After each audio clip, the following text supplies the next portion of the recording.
Comics Wellspring. And yeah, this is printed with Comics Wellspring. Came out beautiful. High quality stuff. People think it's fantastic. All the books that you see at my table are through Comics Wellspring. Relief, Mrs. Rollins. Try this. Preparation H. Pain, itching? Sure, try this. Preparation H. My nickname should be Preparation H because I really do. Look, I have a whole. I have notes here. You know? Feeling better today? Thanks to you and Preparation H. Back in form, Bill? Thanks to you and Preparation H. We've got Mighty Mascots! We've got Mighty Mascots! You asked for it, so we delivered. The Mighty Mascots is now in demand on Indiegogo. Get your mascots today!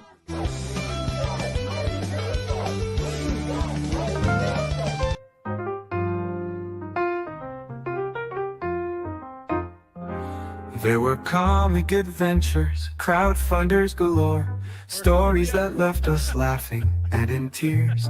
The indie scene's alive, we couldn't ask for more, and we had another awesome year.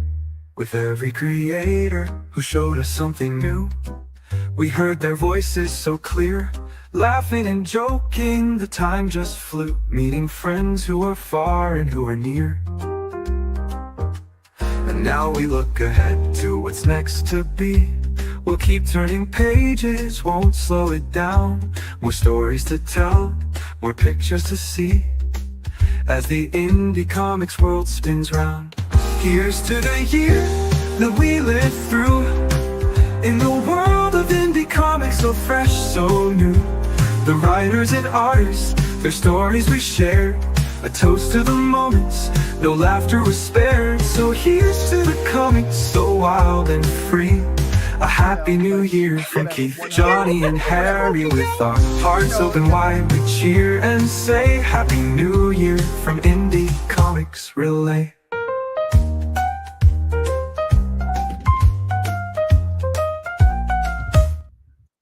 Hey everyone, welcome to another episode of Indie Comics Relay. I'm your host Keith Gleason, creator of the Mighty Mascots and promoter for the Plastic City Comic Con.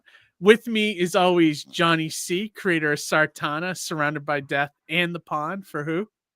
My good cousin Roger Morocco. Absolutely. And our third co-host, Harry G, graphic artist extraordinaire. Hang on, I'm gonna move. Hey everybody, this. look at me! I moved up. I know. I gotta fix that. Hang on. Say, I was like, all hail Harry. All hail Harry. It was just I'm the not order. worthy. I'm not worthy. I'm not worthy to be here. Harry, I bow to you. Oh, Johnny, I'm glad you got set up in the 4 minutes. That was great. I worked double time. Nice. Yeah, so I'm not even on. So kind of for perspective, I'm not on my normal system. I dusted off the laptop I started using when we originally started doing the show. Oh man, still working okay. Yes, I'm hoping that everything looks good and I sound okay. Yeah, you sound good. You sound fine. Yeah, the system I've been normally using caught a virus. Oh cool. No. Yeah, so I left it at work. I left it at work. Just in time, exactly. Starting off 2024, right? I know, right? So when you catch a virus, you really go through like, okay, you have to boot into safe mode, and then you have to scan your system, isolate things, remove it, scan again, make sure everything's kosher, run a live test before you plug back in the Ethernet cable. So, yeah, I mean that's kind of what I was dealing with. What'd you guys think of that Indie Comics Relay New Year's video Amy put together? Love it. Very awesome work. Another awesome video on behalf of Amy. Yeah. She wrote the lyrics to that too. Oh really? Wow. Yeah. That's awesome. I just thought it was like an AI thing. That's very good. I think AI sung it or took her lyrics and made it into something. She should sell that too. It sounds like a TV theme song or something. It does. It's got a little catchiness to it. She's written some bangers a couple times. Yeah. She used to do the Plastic City commercials, and even the last one was kind of fun, the Christmas one. I figured we could put it on the. How long do you think we would run the New Year's video? Maybe till the end of January? No, we're done already after this one. Oh. Yeah. You can't say Happy New Year after tomorrow. Okay. And then you're done. Oh, yeah. Anybody who says that is a psychopath and has bodies in their basement. Oh. I used to like say it. Rule. What's that? I used to say it for as long as I could, just to like make get people make people weirded out, you know. And I always wear white after Labor Day too. You got it. Oh, okay. How was the holidays, fellas? Did you guys have good holidays this year? Or? Pretty relaxing, you know. I had 2 weeks off, so that's nice. Bought presents and slept in every day, so very relaxing. Yeah. I needed it. How about you, Johnny? How was it this year with the holidays? What's that? Chaos. Chaos. The less I talk about it, the better off we are. Okay. I will say not as chaotic for us, but we did host this year, which was nice.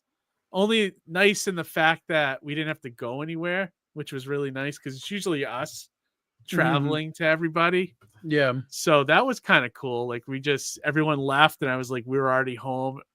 And that's a nice perk of hosting is that you're already home. Yeah. So even cleanup can wait till tomorrow.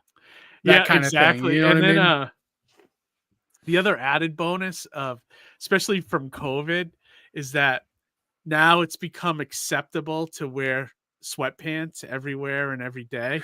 So like on Christmas Day, I was still in my sweatpants. I was ready to, as soon as they left, I just was ready to just watch TV and go to bed. It was awesome. I'm waiting for retirement so I can formally wear a tracksuit like an old Italian man. Yeah, nice.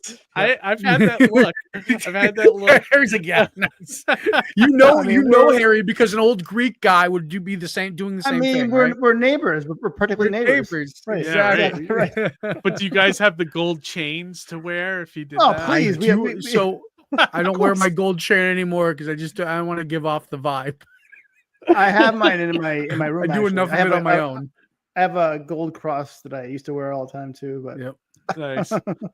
I still we don't wear it anymore, Harry. Right? Yeah. Well, if you go out somewhere, I still try to sort of dress up. Like I'll put jeans on and stuff. But if we're just going to the grocery store or something, sweatpants all the way. It's become so acceptable now. It's become awesome. They used to do have the mean that you gave up on, like you've given up, like that old Seinfeld joke, Well, on the flip side to that, it's like if you remember back in the day, if an actor was doing TV, they've failed. Their career was over, right? Yes. And now it's the other way around. Yeah. It was like I didn't watch much of the Golden Globes the other night, but I watched Nikki Glazer's 10-minute monologue. It was just like, did you hear that joke she said about that?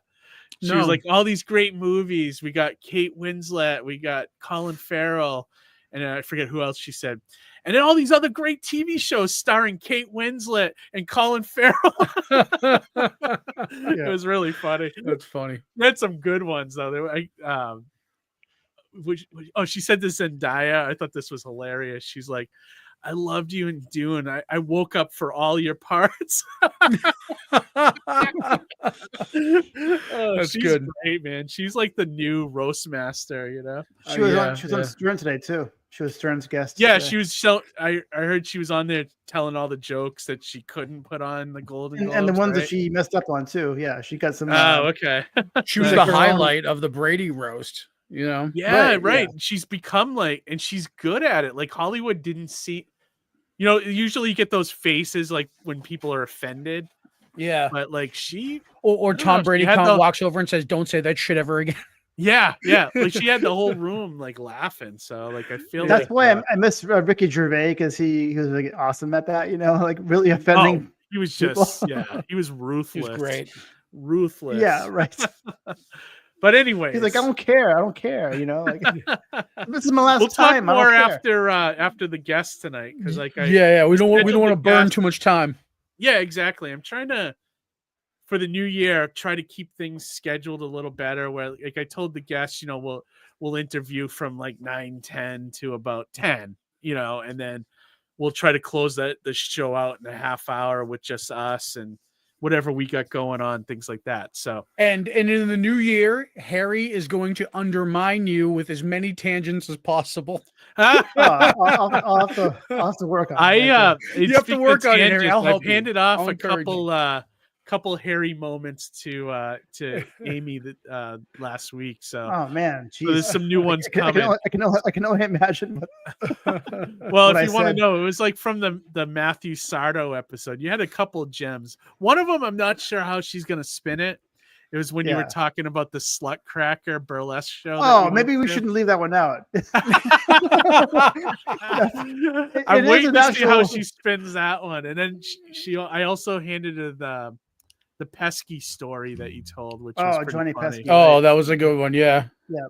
I told her on that one she should do something like worst moments in sports history or something like that. That would be good. And just have Harry telling his story.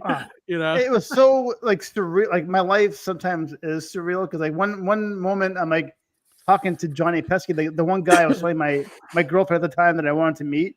Next minute I'm at the wake talking to his son. I'm like it's so bizarre. It's like it's pretty weird.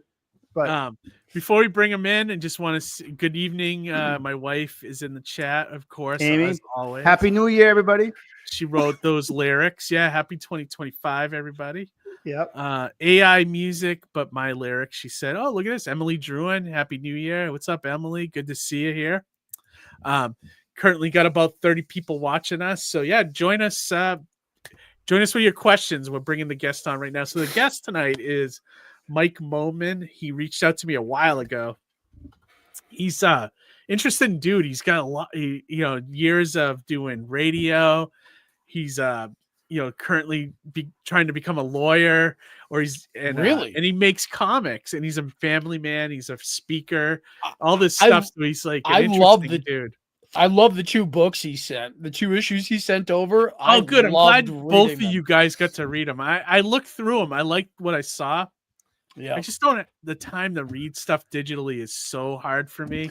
You know what I've realized is that if I wasn't reading the books of our guests, and given this is how much like little free time I have, I wouldn't be reading comics. Mm-hmm. You know what I mean? I have so little free time I found lately, just between like work and my own writing my own books and just trying to find inspiration and taking in new media. there's little time for other things, and I'm glad that I'm regimentedly on the show reading comics for a lot of indie people. You know what I mean? No, and it's getting a good. very fresh take, and I love that. I love that I have that. And I have so little time that I kind of lean on you guys to when we have the guests on to like kind of fill in, you know what I mean, like all the areas that I read can't both get books, to. but I read them on my iPhone. I should really start reading things on the computer because I was going blind, like trying to read the small prints. Like, Emily said she's listening while working on comics. That's awesome. Awesome. That's I great. love that. That is good. So, all right, without further ado, let's bring in tonight's guest. Let's do it. Mr. Mike Moman. Mike, how are you? Hey, I'm doing great. Awesome. Glad to have you this week, man. Yeah, we are. First question we always ask off the bat is, how did you get into making comics? Is there something you read in your past that made you want to become a comic book creator? Is there something you can point to? So I had a lot of money. I just had all this money, and I was looking for something I could get into that would take away all of my money. And I found that comics was a really good opportunity, a hobby I could do where I'd end up with less money. And yeah, so welcome to the club.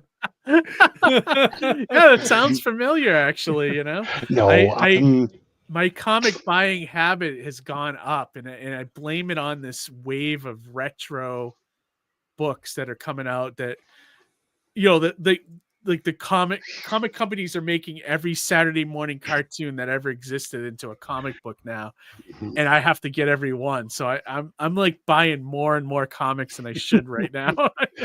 Well, for me, it because all your friends like comics when you're growing up. I liked comics because of course I loved the art, but it wasn't I wasn't the same as a lot of my friends. My friends liked the superheroes, and I found a love with Punisher because of the human nature of him, the fact that he wasn't a superhero, and I really liked the narration that he gave for himself. My favorite series through Punisher was actually Punisher Armories, where it was just him talking about his weapons or his fighting stuff, his base stuff like that. That was my favorite one. I could read them back to back to back and over again because I liked the narration, the storytelling that was happening from that kind of perspective, and not so much the action. Now, that brought me into some other comics, Heavy Metal Magazine. Of course, as a youngster, this is taboo, but the comics over there, the European style of the indies that were being shown there, that really resonated with me. And actually, the book I've got behind me here, that's Hardboiled Defective Stories. So that's Burns. That was the first one I found. I was maybe 11, 12 at the time, and I found that comic or that, I guess, graphic novel, and I had to get it. I loved it. I loved the stories. I loved the art. It was so much different than anything I'd read. It was a game changer for me, and really defined the kind of comics and style that I would love with my not just the art, but with the storytelling and how that really took place within those worlds that were created. Now, my father found the comic and he threw it out because it was unnecessary, was his word. So I found this one more recently, and now I've got it back in my collection, albeit completely beat up. And the small little art projects as a kid. It wasn't until maybe my early teenage years where I started trying to draw little bits and bobs of comics. I got a couple ones that are in my high school days, just on loose leaf paper, drawn up, like Kinetic Man and Eradicator, like that. But I know for the comic that we're talking about here, my bread and butter right now, Oldsmobiles with Laser Guns. Yeah, we'll get to that one shortly. So yeah. That's got its own story. Do you do write and draw, or are you I do just... it all. No. I do the writing. I do the art, the drawing, the lettering. The only thing I don't do is the editing. Apparently, you've got to be sober for that. So, or do you? Do you? well, Hemingway said, write drunk, edit sober. Okay. So I have to hire someone else to do my editing for me. Yeah, like we've talked. That subject's come up on the air a couple times, and But did we lose it? I know, Johnny. You said you messed around with some editing, right? Like you had an editor at one point, and was it you that said that? Yeah. And she gave you some ideas and like, yeah. So I have worked. Normally, I didn't work with an editor, but I have worked with an editor before, and I've got some really good red pen notes on things that gave me really great perspective. And this was in the very early days of creating, so I was still kind of like thinking grandiose and was trying to write a magnum opus, and you know what I mean. I've had very much a very unbridled approach to the creativity. Where now, I having gone through it and, realizing that, page is real estate and that's money in the end, you get a different perspective. And that's really where an editor comes into play. And that's kind of the benefit that I tout for it, is that, really it's more of an economical move, It's I wouldn't do it without an editor. Absolutely would not do it, because I'm too close to the project. I love it too much. Yeah, and that's where an editor helps, I think, because like an editor comes in, not only do they correct your grammar and your spelling and all that fun stuff, but there's someone to bounce the story off of too. Like they can kind of see those parts of it that you can't see because you are close to it, Mike makes a very valid point. You need somebody to kill your darlings for you, because it's really hard to do it yourself. I'm happy that at least like Amy's been my editor for a while on everything pretty much, but she's not afraid to tell me if something's weird or not making sense. And I was like, and sometimes I want to fight it. I think every creator has that moment where it's like, oh, you're just not getting it. Because you want to go to bat for your idea and your project, right? Exactly. So like, but then I try to think about it for a while. And then, oh shit, Harry's back. We gotta start talking about him. No, sorry. Keith, is this ruining your OCD that Harry's now on the other side? No, I'm okay. It's okay. I'm okay. As long as you're right there, I think I'm good. Okay, all right, that's fair. Did I miss anything? No. The subject of editing had come up, and we talked about that a little bit. But I got naked. Mike, I'm kind of fascinated that you're a comic creator, but also you said you were on radio and you're a public speaker and you're studying to be a lawyer, all this other stuff. Wild. It's wild that you want to make comics on top of that. To clarify, I've got my law degree. Now I'm just I got my law degree when okay. Yeah, I have my law degree. I got that in Australia. But we moved back to Canada. That's where I'm from, and because I was planning, first initially just planned to go to Australia, do my degree there, then come back. But we loved it in Australia, and we're going to stay. But we did end up coming back, but to practice law in Canada, I have to do the NCAs. They're just some tests to say, yeah, I know this country well enough and the laws here. So that's just what I'm doing now. Very cool, dude. I heard your radio, claim to fame was introducing Chris Cornell somewhere. Is that? Oh my gosh, was that ever cool? Okay, so I'm in a small town in Alberta called Bonnyville, population of 10. No, maybe it's not a lot of people here in that little town. That's not where I am now, but I was there at the time. At the time, it was a radio station called Cool 101.3, but now because of global warming, now it's Hot 101.3.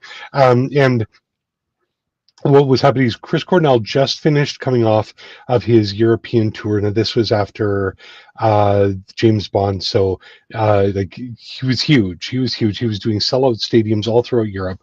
He was doing the Canadian leg of his tour. He had a sellout stadium show in Calgary, a sellout stadium show in Edmonton. Then he was going to a sellout stadium show like 4 days later in Saskatoon. Now that's like about 10-hour yeah, maybe not quite 10-hour, but it's a little bit of a trek between Edmonton and Saskatoon there. So there was, and 4 days lag. I guess his touring manager decided to check into where they can go in between Edmonton and Saskatoon, and they found this little tiny town called Bonnyville, but they just built a brand new center there. So it was a beautiful new center that would have accommodated that. So they thought, why not? And because people, they're selling out these shows. People are just going to come to Bonnyville to go and see this because we're in Canada, where if we have to drive 5 hours to get somewhere, that's normal because we're big. We got a lot of space. The thing was, Bonnyville is so tiny. And to announce that Chris Cornell was going to be in Bonnyville, I don't think anyone believed it at all. Like this is like the world's last rock star. Yeah. And no one believed it. So I think there was like maybe 200 people in that crowd for Chris Cornell. They couldn't even fit all the equipment. I'm talking to the guys while they're loading in, and they're like, yeah, we can't fit the entire stage setup. It's like a quarter, maybe a half of the stage setup, the light show, everything. And I got to go up on stage and introduce Chris Cornell, which is like, and it was only like 200 people. Like I got to intro like Big and Rich to thousands of people. Audience, right? Yeah, so. But my goodness, I remember this dude got kicked out for stage diving, and Chris Cornell stopped. He's like, "You can't kick people out during this show. You just took out half my crowd." That's great. That's amazing. Yeah, I think everyone in that room shook Chris Cornell's hand that day. That's cool. That would have been a cool show to see, like in a small setting like that. Yeah. cool. Like it was mind blowing. I couldn't believe that big of an act was in that small venue for that few people.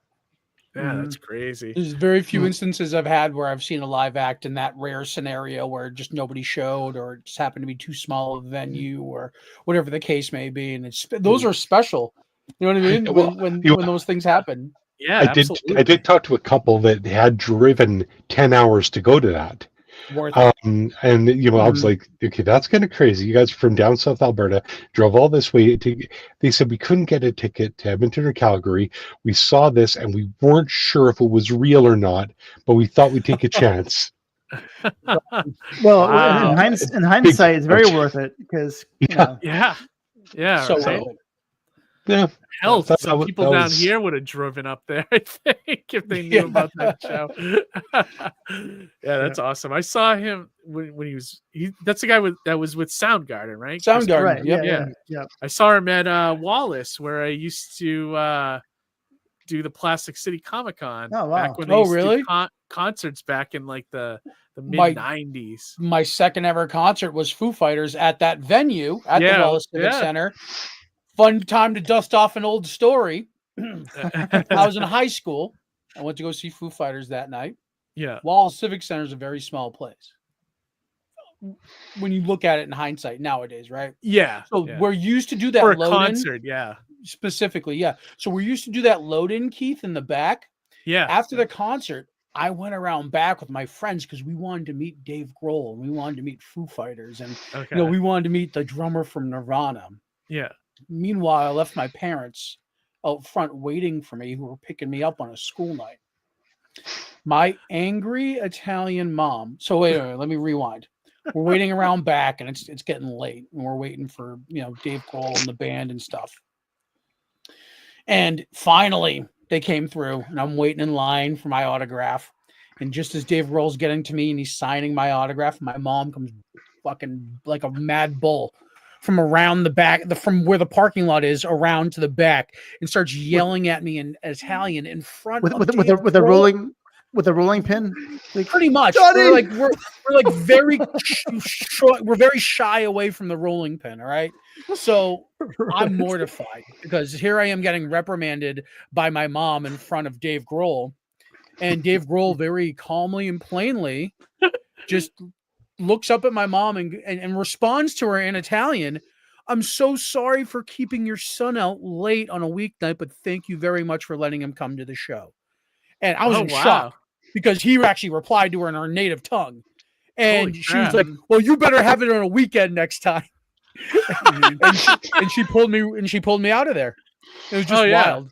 Italian mothers, they don't give a shit about like celebrity, nothing. So my mom yelled at Dave Grohl. That's my story. That's funny. I mean, I have one too, but it's like very lame compared to all you guys. Like I went to a I can't believe that, Harry. Well, it's true. I went to an oldies concert in Boston, like the oldies 103.3 back in the day at the Hat Shell. And Frankie Valli was, there, that day, and the Four Seasons, whatever they were at that time. And I stupidly, for some reason, bought a $20 Frankie Valli and the Four Seasons T-shirt before the concert. I'm like, and I paid for it. I'm like, why the hell did I buy this shirt? And I was with my girlfriend at the time. I'm like, you know what? I better meet him at the end of this concert, and he better sign this shirt. So then, at the end of the concert, I swung in the back where the back door where they all escaped from, and I saw him poking up back there. I'm like, Frankie, I was yelling at him. And then the security guard, or the state trooper security guard, was like, what do you want? I'm like, I just want a picture or an autograph with him. It's like, he took my camera, went out back. He's like, I'll snap a few pictures for you. And he goes out back, snaps a few pictures of him and his wife. I'm like, here you go. I got some nice ones for you. I'm like, thanks. And then he comes out. I'm like, Frankie. I'm like wearing the shirt. He comes out and like signs my shirt. So it was worth it. But but not a huge celebrity. But How Still got awkward the that the shirt. cop goes and snaps photos of him like candidly. like in here the you go. I bathroom or got good something. photos for you. Here he is Maybe in the the guy was paparazzi or doubling as the something. paparazzi or something. Yeah. Right. If I was the cop, I would have gone with the camera, taking pictures of myself, and brought you the camera back there. I took a whole bunch of good ones for you. Yeah, exactly. But we digress. Yeah, that's great. Anyway. Great stuff, though. I mean, like just being able to introduce a rock star is pretty awesome. Yeah, that is amazing. The closest I ever came is doing the video with Jimmy Hart last summer. That's a fun. And that was amazing too. Yeah, it was the funnest thing I've done with a celebrity. And it's on video. You captured it. Yeah, it's great. It's fun and it's spontaneous too. It was like, it was great. I was just going to boomerang it back to comics, Mike. Yeah. Go ahead, John. You got a question? Well, yeah, I was just going to say, so more specifically, I got to read the 2 issues that you sent over of your book. And I feel like, and I've said this to other creators, but genuinely, I feel like you wrote this book for me. Like the concept, it is like all the best parts of like, Dude, Where's My Car, Galaxy Quest, Bill and Ted. Like, it's just all those fun things. And like, you must be a Star Trek fan and a Star Wars fan, because like just even the moments. And here's the other thing I'm going to geek out a little bit about. The whole first issue is pretty much a bottle episode. Everything takes place in the vehicle just about, except for the end where you introduce some of the antagonists. So awesome. I absolutely love the book. So I guess to that point, if you can bring some of the audience up to speed and kind of pitch the story to them and give them a little bit of insight and kind of take it from there. So yeah, it's a buddy sci-fi comedy. It's about 3 best friends. Now, here's the thing. You got to remember, these are best friends. So they're not friends. They're best friends. Okay. So they basically hate each other. To the extreme level, where if they're not razzing each other, if they're not trying to get on each other's nerves constantly, they wouldn't be friends. That's what best friends do. How can you know they're your best friend if they're not telling you you're an idiot constantly?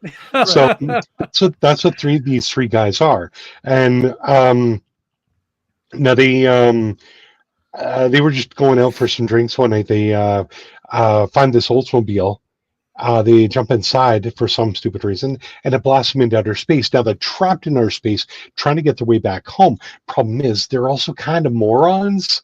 Like they're not like actually stupid, but they're when 3 friends get together, like there isn't a brain cell between the 3 of them collectively. So they don't know what they're doing. None of them are chosen ones. None of them are space wizards. None of them are.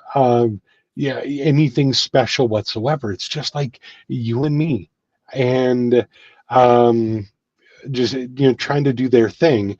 And now the space cops are trying to kill them. They have no idea why. They can't order pizza in outer space. They have no idea why.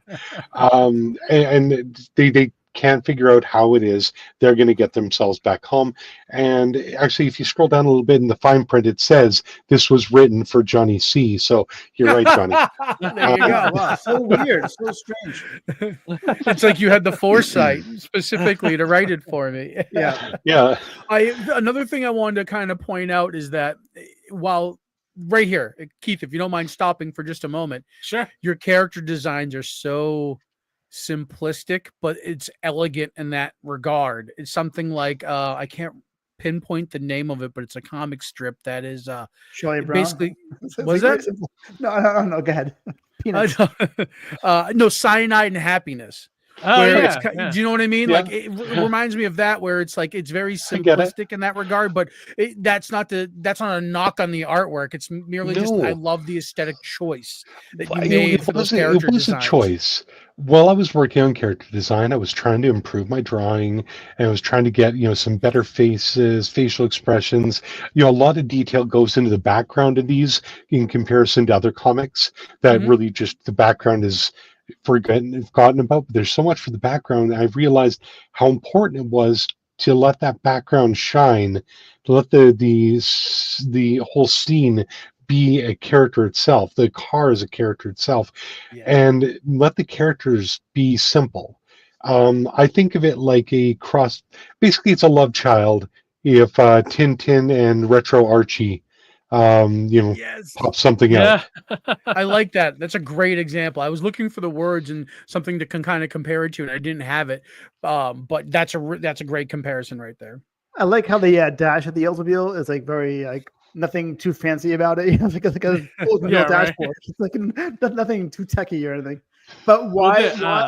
Especially with a comedy though, like drawing, like having a simplistic drawing. Kind of works in a comedy. I don't know if that's it doesn't detract from the story, right? Yeah, the dialogue is super important, because with this comic, with Oldsmobiles with Laser Guns, the comedy does not come from gags. It is not gag humor. It is all in the conversation. It's how these guys were interacting with each other. It's listening to people complain about silly things. Like here, right here's probably my favorite joke of issue 1. Systems are down, no life sign. Jenny, the ship's computer, 30 seconds. Jenny, stop with the countdown. We get it. But then as you go up later, when he finally gets her to start the countdown again, it's not for a couple of pages, because they're going through all this stuff, and the countdown is still happening, and they know that they're in trouble. And he says to Jenny,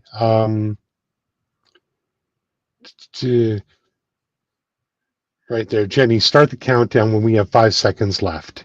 5, yes. 4, son of a tell.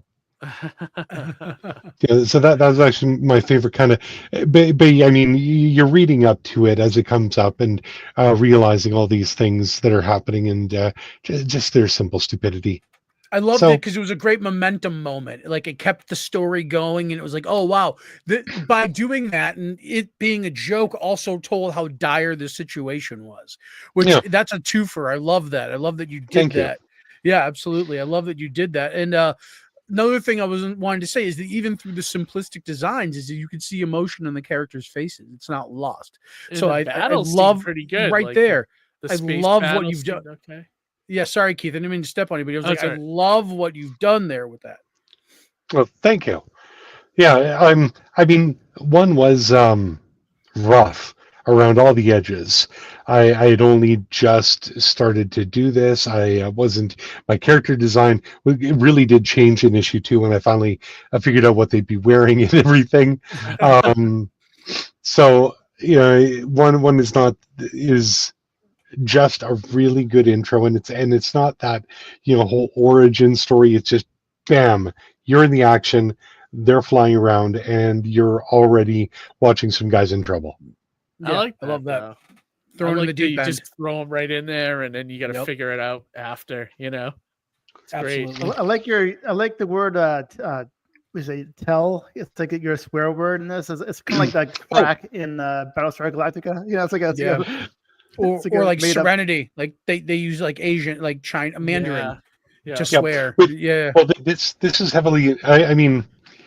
So my background is in sociology as well, and looking at other cultures and how a society in itself runs. And I realize that in space, they're not going to be swearing the same way as other people. So I actually took a leaf from French cursing. French cursing is all religious, like oh tabernacle. But I mean, translate to English, how is the church a swear? But in their language, it is. Right. So I made it religious-based swearing from the Varandians, where they have a god who is the god of space and time, whose name is Tel. So that's all they're swearing. It's what the Tel. Yeah. Smite it. The way we say, like, we take Jesus' name in vain or whatever. Same idea. I like that.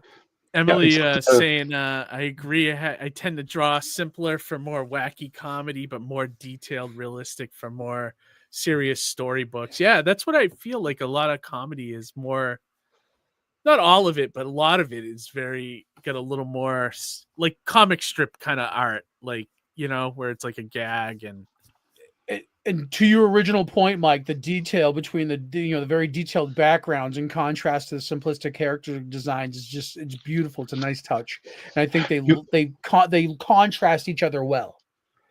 Thank you. I'm happy that you guys find that as well. And I'm also, when I'm looking at issue 3 now, and when I compare issue 1 to issue 3, it's like I can't even believe that this was the same guy. Yeah. Well, it's awesome that you're getting better. Yeah. Who would have thought that if you do things over and over again, you'd actually improve? I know. Go figure. But so that's a Rob Liefeld. Mike, you're on the right track because Can look at draw the very hands. Yeah. I was gonna say, Mike, you're on the right. You're on the right track because look at some of the very early animated shows that everybody loves. The Simpsons, Beavis and Butthead. They're all rudimentally animated in the very early episodes, and then you know, even by the 6th episode, in some of them, you could see the designs are getting a little bit sharper. And you know, like I said, you're on the right track, Mike. I love that. Yeah. I appreciate that. Thank you. What made you choose an Oldsmobile? Is that did you own one when you were growing up? Yeah, no, my parents did. So here the Oldsmobiles Laser Guns has its own little story, because this wasn't just something that popped in my head a couple of years ago. When I was a little kid, my parents had an Oldsmobile, a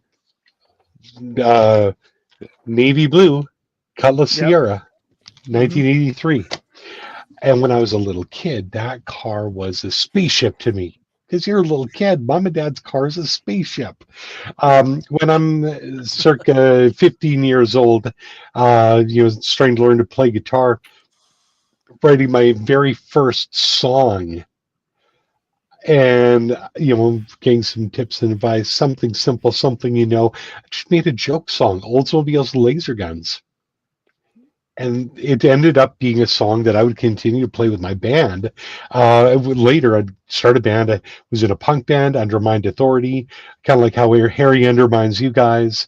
I try. Yeah. I encourage you. Oh God, I was trying not to scream out things like how Johnny's computer has the bird flu now. So the punk band played that song, and at the time when I was 15, I'm like, this is a good idea. I'm going to make a comic of it. I think I even did like 6 or 7 pages. And this is when I had no idea how you make a comic. There was no internet when I was a kid either, because I'm 90. The things that I learned from that was that if you don't make a script and don't have a plan, everything goes to HE double hockey sticks in a handbasket, because you have no idea what you're doing. But I still made these 6 pages that went nowhere pretty darn fast, but it was still fun, and I still have that original art. That's cool. Okay, let's. You have your guitar handy there. You can play the song that you. Oh gosh, no! I'll link you guys in the chat.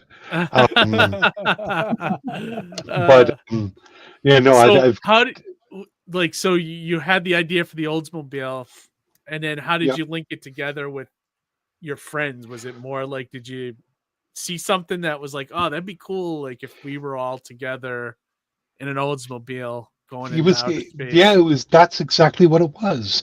It started with this joke song, and enter me 2.5, 3 years ago, where I finally was like, why did I stop doing that? I loved that. Yeah. I've got a daughter now, and I would love for her to see that her daddy did crazy, kooky stuff like that. And at the time, I was working a job that warranted me a ridiculous amount of spare time, because I just had a lot of free time. So between projects, I would just start working on this comic. Yeah, why not? That's great. Yeah. You know what's funny? You know who else had a song about an Oldsmobile? You guys guess? What I'm thinking of a rap group. No. Ooh, no. Who is this? 98 Oldsmobile. Public Enemy. Ever hear Really? that? No. My Public Enemy? 98 Oldsmobile. Yeah. You should look. It's a I'm great not song. a rap fan, so The song is called I mean, 98 Oldsmobile. Yeah, look at Keith. Look at me. You think I'm a rap fan? I like Public Enemy too. I haven't heard the song. I'll have to go check it out. You gotta check it out. It's pretty cool, actually. 98. What this comic reminds me of, though, too, is like similar, like what I used to do in high school with, like when I with my friends, I used to draw a comic in class instead of doing my work. I would draw a comic called Lemonster Guardians, and it was like me and my friends as superheroes, but we were like more still ourselves. So with just superpowers. So like, we'd be fighting a villain, but like ball busting each other at the same time. And like, you know what I mean? And like we would fight these crazy villains. I did like 20 issues of that. That was Mike's definition of the friendships, right? He's just busting each other's balls, but like, getting along and going on adventures. Yeah. But I did some horrible stuff too. Like I put my history teacher in one of the issues, and like this is horrible, but let's lay it on us, Keith. Well, he had crutches because he had polio when he was a boy. And in the comic, I'd have him like with the crutches, they have knives popping out of him, and like he was almost like the Punisher. Like he would just like he would help us in the battles, and he would like, he would just be like, use the crutches as a weapon, throwing them, just like an 80s action star, basically. Like I made him like Schwarzenegger, basically. That's hilarious. Yeah, it's funny. Like I look back at the cover and I'm like, oh my god. It's more of a compliment, He's like a hero. Yeah, I was gonna say it's more complimentary than I mean, I didn't like do anything roast. like, I didn't make like fun of him or anything. I just I don't think it was disparaging. Yeah, it doesn't sound like it was more like how awesome would it be if his crutches had laser guns and missile launchers in them, so I relate to that a little bit, like like taking my friends, and they all couldn't wait for each issue to come out. They wanted to read it, and like I remember passing it around, and I'm even missing an issue because one of the teachers took it away because they were passing it around. But anyways, that's what it reminds me of, Mike, is like that kind of thing. You took your I'm glad friends. it gives you that kind of memory vibes. Yeah, exactly. You took your friends, you made a comic with it, and it's your way to maybe connect with them again in a little way, like, or just like bring them closer to you. Like that's kind of like what I was doing too, and I'd have new friends coming in and out, things like that in the comic. So, well, so outside of the friends, some of the named characters that come into play are also the initial sponsors. Because when it came to issue 1, when I didn't know what I was doing, honestly, I had one little picture, just a little crappy drawing that I did, and I put that out, and I said to a bunch of people, "Hey, I'm going to make a comic, and this is what it's going to be about." Just one picture of the Oldsmobile in outer space, nothing fancy. And I said, I'm going to do a GoFundMe if you want to help me out with printing. Couldn't believe I got $800 from a whole bunch of different people, just to because people were like, "Yeah, Mike, I know you, so I know that you're going to do something and it's going to be funny and it's going to be cool." So Great. I didn't even tell them I was going to print it and give them a copy for it. They were just wanting me to do this. So, of course, they all got copies, everyone that sponsored. But a lot of the people that donated quite a bit of money, their names are appearing in the comic book. Nice. Yeah, people love that stuff. That's great. Yeah. I mean, they didn't know it was going to happen, but now they found out. Like Junior Officer Mitch, he's one of my sponsors from, and a good friend of mine from Australia. He was my neighbor for a bit, and now we still remain really close friends today. Eunice, who comes in at issue 2, another very, very cool person here in my hometown. Excuse me. Well, I never would have thought I'd get cash from for some project like that, but she loves the arts. So that's cool. It reminds me too a little bit of Spaceballs with the Winnebago, the Winnebago in space. Yeah, right. You know? Yeah. I mean, I was gonna say that. I mean, I draw too, you know. And one thing that I hate drawing buildings and straight lines and vehicles, you know. But your car is pretty awesome. The way you drew it, even in the first issue, is very well drawn. Thank you. Yeah, I'm not gonna lie. It's a chore. Yeah, it's a labor of love, because when I'm drawing the car, I in my mind, I feel like I'm drawing another character who just happens to be a lot more of lines and a lot, less dynamic. But I know how important it is to not just go simple on that. Yeah. It's not very aerodynamic, but it's still very well drawn. You don't need to be aerodynamic in space. You guys yourselves were like, "Oh, you must be a Star Wars fan or Star Trek." Truth is, both. I would watch Star Wars, though, a million times over before, but if I had to choose, I would live in Star Trek. Right, because you reference Star Wars in your comic. Your character. Oh, in issue 2. Yeah. Oh, yeah, we're all fans of Star Wars. But how long do you plan the series out for? Do you have no ending, or are you going to keep going? Or so this is going to be a limited series, because I do have a storyline. They are actually in a time loop that they need to close, but I mean, they need to close by starting it over for themselves. So once that hits, that's going to be the end of the story. But I'm going to leave it open in case I do decide to make it an ongoing in the future, but I just want to finish that story. And I think my plan is right now, the initial plan was to be about 20 issues, 20 to 25. If I have to condense it, I'll condense it. But I think that's kind of what I'm aiming for. Oh, very cool. So these guys shot into Ryan space. Santos. Oh, I'm sorry, Harry. What were you gonna say? No, go ahead. I'll ask after.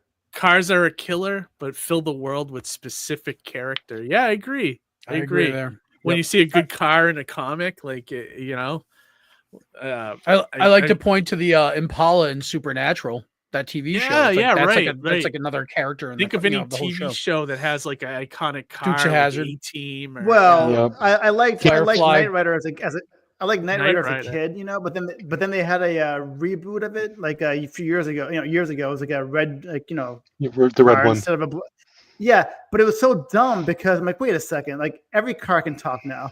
You have like all this Bluetooth. But can it have a conversation with you? It's not that big of a deal. And can it engage turbo boost? Those are the two most important things you need to consider. Well, the Oldsmobile's better because it super. Oh, go ahead. I'm sorry. Oh, sorry. The Oldsmobile doesn't have turbo. It has the RFB. Right. That's right. Right. They're really fast. I like that you have that. That comes in handy, though. It does. I like that you have the acronym, like the BFG in Doom. You have the acronym for the for the thing. I love that. Their personal protection suits is their PPs. Yeah. PPs. I like that. But you should talk about why they're being chased by these police officers. They somehow got involved in a civil war, you said, or something like that. Well, or- I think people should pick up the book to find that out. Honestly, I think well, really Yeah.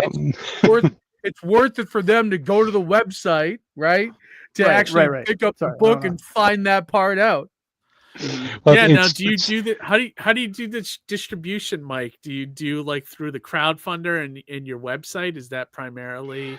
So I just finished doing a Kickstarter that was successful for issue 3. That's why I've got copies of it now. I was kind of doing feelers because for issue 1, I did that GoFundMe for doing printing. I go to conventions. Of course, I'm in Northern Alberta, so they're farther away from each other. I don't get the luxury of driving 15 minutes and I'm at another convention. Right. No more like 5 hours. So. I've been doing the convention thing for getting people in on that. I sell it on my website, oldsmobilescomic.com. And I have been ultimately I do really good at conventions because I'm such an impersonable person. People hate me so much that they will just give me money so that they can get away right away. At least that's what I think is happening. There you got a really good pitch, one or the other. Okay, I can totally relate. It could be, but they generally enjoy it. They generally enjoy the comic, the feel of it. I'm not selling it for $5. It's not cheap because comics are not cheap for people. I think we're not treating it the way it should be treated, and that's as art. Of course, if I'm able to print 10,000 copies, then I'd be able to sell for $5 because then I'd be able to have them printed at $1 a piece and be able to afford to pay myself. But people have never complained or even bat an eyelash at it not being a $5 comic book, and they've been coming to the conventions to get the next copy. So great. I've been doing these conventions, and I'm promising myself to go to some of the ones that are further away now, because I just think yokel, act globular, that kind of thing. Think globular, act yokely. Yeah, right. Well, that and like eventually you hit all the people if you stay in the same area. If you don't have a new issue, a lot of people are like, oh, I already got these, and then I mean, you'll still find new people. It's just it's less and less each time you do the same area, And I've been doing pretty good with every time I'm at a new one in locally, I've got a new comic. So it's been about 2 to 3, about 2 a year is where I'm at right now. Oh, good. So I believe by the next Jeep Pop coming around March. Awesome. I'm gonna share the link. I'm hoping 4 will be done. Excellent. Very cool. Cool. You're moving right along there. Here is the link I put in the chat if you want to check out Mike's website, Oldsmobiles with Lasers. The other thing I wanted to comment is that issue 1, the first few pages are a great hook. Like, I'm sure, like, if I was walking by the booth and I saw the cover and caught my eye, or the title, I mean, the title's very catching too, but if I were to pick up issue 1 and just read those first few pages, I'd be hooked already. So you have a really, really great initial hook, which I love too. Perfect. Yeah, definitely. Yes. Actually, I think the home. Oh, there's the original picture, right there from nice. 15 years old. And then if you scroll down a little bit more here, that's that first picture that I ever drew where I'm like, hey, this is the comic I want to do. And that comic, that little picture is what got me money to have issue 1 done. That's great, man. And all your sponsors. All the people that did issue 1 for me. Yeah. And your shop. The same font as the Oldsmobile? The Oldsmobile font? Yeah. Did you use that same? Yeah. They use the same font for the Oldsmobile, yeah. And actually, if you look at those stickers there, here I got them right here. I took. Oh, cool! Those are big too. Yeah, I took the classic Oldsmobiles service station stickers, and I redesigned them for Oldsmobiles Laser Guns. That. Yeah, I like that. That's cool. Those are cool. Those could be like patches too. Like they're kind of cool. Yeah. Patchy. Yeah, you could do a patch if you wanted there with those. That is the plan, yeah. So add another those quick as a question I tier. had, just as a kind of like maybe like a little shop talk here, is this platform? Actually, Keith, can you bring that platform up again? The Oh site yeah, up yeah. again? Sorry, yeah. I'm curious about this platform because as I was poking around Ko-fi? earlier, what brought you to this website? I'm just curious how what made you choose this one in particular?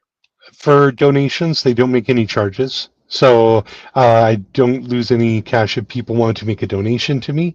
The interface is pretty simple for people that want to use it. I wasn't at a point yet where I want to invest money into making my own shop, so I decided to go with these guys. Oh, wonderful. cool. So I what like did it. they? I've never heard of this. Do they take percentage of all the sales, or how does that work? I think it's like a flat 2 or 3%. Oh, that's Very not cool. bad. Was Yeah, this plus something the that you credit card fees. apologize, Mike? I didn't mean to step on you there. I was just gonna say, is this something that you discovered through research, or were you referred to this site? No, I did a lot of that. That's a consequence of having a law degree. Is 90% of the stuff you do is research. So I Yes. did a lot, and I found the best thing I can do is to set up my own shop through a WordPress site. But this was going to be the next best, and it was a toss-up between Buy Me a Coffee, Ko-fi, and I was also looking at Patreon. A lot of them didn't have the proper shops set up. I wasn't going to be doing Shopify or any of those guys who charged way more fees. And yeah. We use Shopify at my job, and I looked at that for possibly for my site, but the cost to run that, unless you have people buying people constantly yeah. from you online. Now I'm curious, is there any limit to how many items you can put on here? Because I'm like thinking like this might be a good fit for me. Right now I have everything on my website with just a PayPal button, but I'm like, this would look better if I put everything on like a site like this, I think. Oh yeah, no, this is genius. Like I really like this. The only thing I don't like is I can't change currency, so it's all in USD. But that doesn't affect you. Yeah, no, that actually helps us. But so is there a limit though? Like, do they limit you to like 15 items or something like that? No, I've never read anything about the limitation of the number of items. Oh, that's cool. And so and they get paid just by their flat percentage off of your item. Yep. Oh wow, that's cool. Yeah, I was really happy with them. Do they handle shipping, or do you have to handle all that? No, that's all done by me. So I've got to put in my shipping prices, all that. So I'm doing that all myself. I'm so just when using you click this one as of these, it has a shipping price. Oh, cool. Yeah. It looks like a little bit like basically a little bit more of a friendlier big cartel. Something like that. Are you familiar with this site, Johnny, or no? I'm not. I wasn't until today, and that's why I was a little bit curious. And I just wanted to kind of see what how it came into your orbit, and just kind of like from creator to creator. We love to be able to share tips and kind of get a little insight. Yeah, into this is the first time I've heard of processes. this site, Yeah. so I'm kind of like intrigued by it. I think that I'm also obsessed with getting details on all my sales. So when I'm doing my cons, I use my my card reader. Oh my gosh, my Square card reader. Yeah, Square. But even if it's a cash sale, I'm still putting into Square, so I've got all the details, times, everything like that.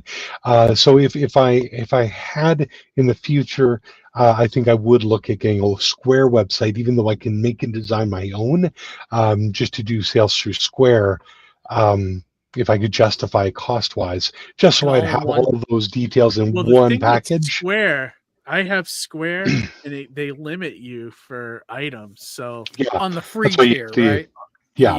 Well, even on like the free one, you're limited. But even if you go up to one level, like I think I'm like one level up, and it's still only like 10 or 15 items, which is why I pulled everything off of there and put it on my website with a PayPal button.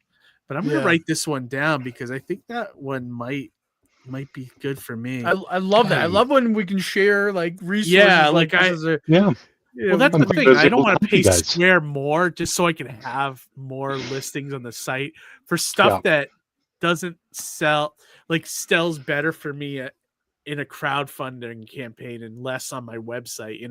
I do get the occasional sale off the website, but it's not enough to justify how much more I would have to pay Square to do it. But if I could do something like this, where it's just like a couple percent, a little bit of percent to the host, I think I'm gonna like it. You said Big Cartel works the same way, Johnny? It seems like it's a little bit like Big Cartel, but Big Cartel's kind of got a lot of fees, and there's limited amount that you could post for free. You know what I mean? This site looks quirky and cute, like an anime thing too. Like yeah, funness to it. So like, it's worked fine for me. Most of my sales I make in person, so that's same just with like us. Yeah. That's just a really good way for people my friends that are out of town, or people that I've met when I'm out of town, who have gone into the couple people there that bought 1 and 2 when I was over in Calgary, and they're like, I got to buy 3. How do I buy 3? Oh, go to the web. Okay.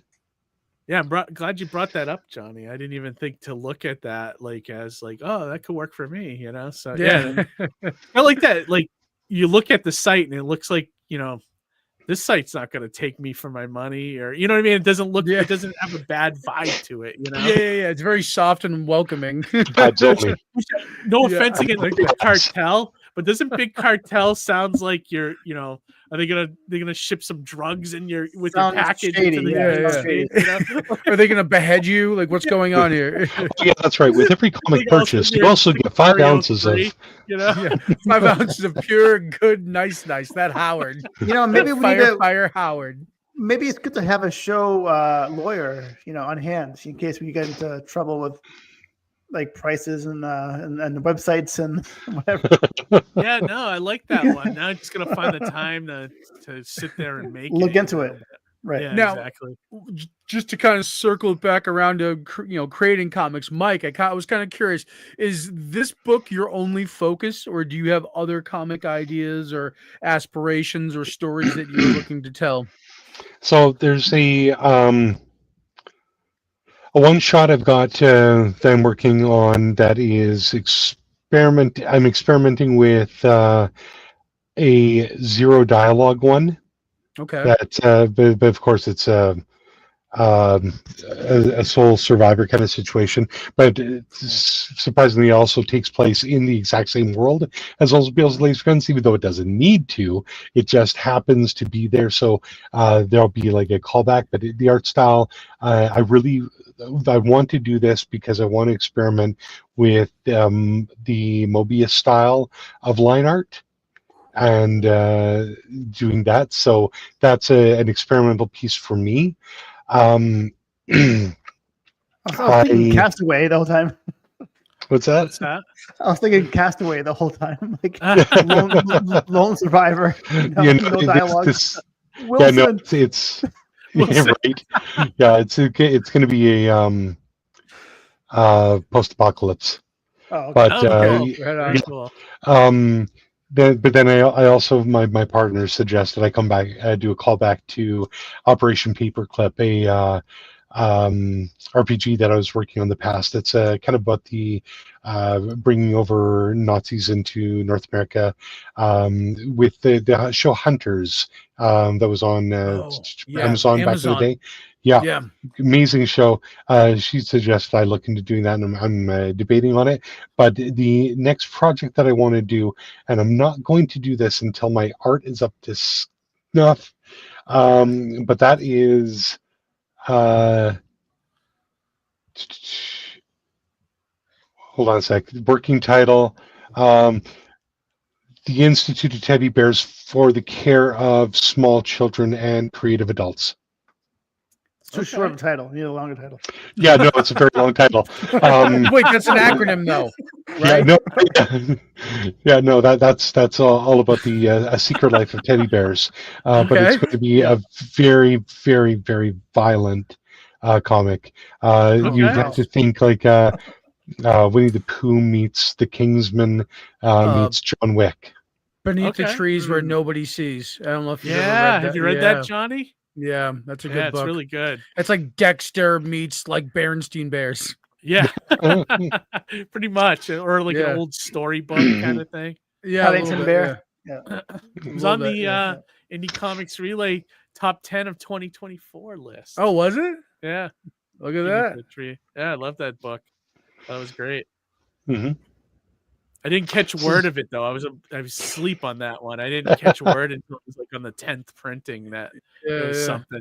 Just like that other one, I missed out on 8 Billion Genies because that one was a huge hit. I never read it. But Yeah, it that was had under my radar. printings and really good, I guess. Yeah, there's never that's enough also time why to it's do handy. everything you want to do. Yeah, exactly. I was gonna say that's also why it's handy to have a global comics like the the membership. Yeah, because almost everything's on there. You know, lately it's unless it's Marvel. Lately, I've been able to go to there and be able to find something I wanted to check out. You know what I mean? Do they have a lot of the image on there? There's a good amount. There's a good chunk of image stuff. Do they have Ghost Machine? I think they do. I have to double check. I'm pretty sure they do. If they do, I recommend all the Jeff Johns ones to read. Yeah, especially I like, Red Coat and like Rook Brian Exodus are the two best ones easily. Yeah. But all right. Anyways, we could talk. We digress. Anything else, Mike, that you want to let us know that you got coming up? Anything you want to promote? Why we'll give you the floor, or you can promote away. Oh gosh, you know it's nah. How about any social media? Where do people follow you? I'm just kidding.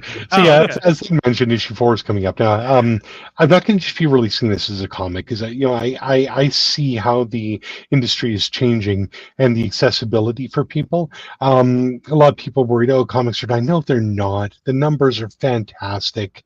The only thing is we're seeing is there's more people that are reading comics now in different forms, and we're not appreciating that. So people keep saying, oh, comics are dying. No, your way of thinking is dying, you fossil. Go die. Like, get out of here. While comics are continuing to evolve and change and adapt, all I'm hearing is people complaining because comics keep evolving, changing, and adapting. It's like, my gosh, those who are resistant to change are destined to fail. Be the water, not the stone. And comics are doing fantastic. People love comics, the feel of comics. Oh, I heard about comics. These are so cool. Comic cons, you go to those, there's tons of people looking for comics stuff. Yeah, and comic stores are not evolving the way they should. One of our local comic stores, Wonderland Toy and Hobby in Grand Prairie, they're doing fantastic. They've got a kitchen going on. It's almost like a diner / meeting place to play D&D, Warhammer, and then buy your comics. All the best stores evolve, and realize that they need something more than comics in there. All the best stores. How cool would that be? Like a comic cafe, come in. They pivoted. They're doing good. They're starting to build up again. The things change, but they're starting to do fantastic again. But it's people that don't want comics to change that are really going to be ruining comics for everyone else. So I'm awfully sorry that 10% of our population is gay. Expect 10% of the people in a comic book to be gay. Yeah, right. Herp. Like, my gosh. Don't cry over that. But that said, the accessibility of finding comic book stores is not the same as it was in the 80s for us, where they were around every single corner. Gosh, even my small town, I think we had 5 when I was a little kid. Now we have 1.5. Yeah. So, and then you could buy them in all the friggin' grocery stores, on the racks, and all the gas stations. That's one thing that I think is a problem with comics is distribution, but that goes with what you're saying. They gotta evolve. Remember, in the 80s, you wouldn't find comic books in the library. Yeah, right. Now we go to my local library. There's a whole section dedicated to trade paperbacks. The manga section is huge. But it's not just one manga section. My library has a manga section for adults, a manga section for kids. Cool. They have 2 manga sections in a library. The bookstores are selling manga and trade paperbacks. They weren't selling comic books before, so that's changed, and that's why once I get issue 4 done, going away is what's happening. They love the floppies, though. People love them for collecting, for showing off, for putting on the walls. They still love them.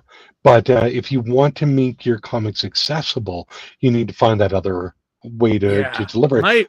My gripe is I would love to see more comics in more places like they used to be, like what you said, when you used to see them at the grocery store. I feel like that's part of the problem with not getting more people into comics. Like I feel like a lot of them are impulse buys. And even looking back at when I used to buy, exactly, Archie. Yeah. When I used to buy comics when I was a kid, it was from the grocery store. It's by Crack from, Magazine and Mad Magazine. Yeah, it was from like the drugstore. It was, and nothing then is stopping. eventually I started going to the comic store after that. But I feel like a lot of people are missing that, Yeah, nothing's stopping that from happening. It's the distributors that aren't doing it. Exactly. When you're a small independent, if you have a small independent grocery store, small independent coffee shop, small independent, man, we've got an art studio here in town, and he's going to be holding my comics there on consignment. I need to go and actually chat with Grant. He's an amazing guy. But once I got 4 done, I'm going to be going floppy trade. The trades, but I'm also going to be releasing it smaller in manga form. That's what I did with the double issue, nice. issue 1 and 2 in manga form. So that's accessible to younger audience. Yeah, that's great. So now, go ahead, Harry. No, I was going to ask.